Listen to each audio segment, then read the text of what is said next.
شوف، الشخير عند الدجاج او الصوت ديال الخنخنه الصفير وهو كيتنفس كيكون غالبا علامه على مشكله في التنفس، والاسباب كتكون اما بكتيريه، فيروسيه، طفيليه او حتى بيئيه. هنا غادي نعطيك الاسباب مقسمه باش تفهم مزيان. واحد، اسباب بيئيه الاكثر شيوعا: التهويه الضعيفه داخل العنبر، تراكم غاز الامونيا كيهيج الجهاز التنفسي، الرطوبة العالية كتساعد على نمو البكتيريا والفطريات، التيارات الهوائية الباردة مباشرة على الدجاج كيصابوا بالبرد، الغبار الكثير في العلف أو الفرشة كيهيج المجرى التنفسي. إذنان، أسباب مرضية بكتيرية: الكوريزا المعدية Infectious كوريزا، سببها بكتيريا أفيباكتيريوم باراغاليناروم. الأعراض: شخير، إفرازات أنفية، انتفاخ الوجه.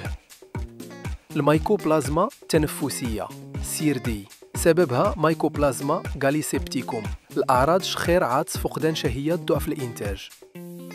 الثلاثة، أسباب فيروسية: نيوكاسل ديزيز، التهاب الشعب الهوائية المعدي IB. الفيروسات ما كيتعالجوش مباشرة بمضاد حيوي، ولكن كيحتاج الطير دعم مناعة وعلاج ثانوي للبكتيريا المرافقة. 4. أسباب طفيلية: الديدان الرئوية أو القصبية جيب وورمز، نادرة في المزارع الحديثة ولكن موجودة عند التربية التقليدية، كيكون الشخير مع فتح الفم وصعوبة تنفس شديدة. 5. أسباب غذائية أو إجهاد: ضعف المناعة بسبب نقص الفيتامينات خصوصا الأ وإي، الإجهاد الحراري أو البرد المفاجئ.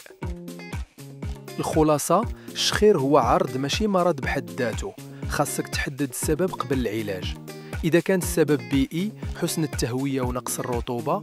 إذا كان بكتيري، مضاد حيوي مثل تتراسيكلين أو تيلوزين. إذا كان فيروسي، دعم مناعة ولاس منع العدوى الثانوية. إذا كان طفيلي، دواء طارد للديدان التنفسية.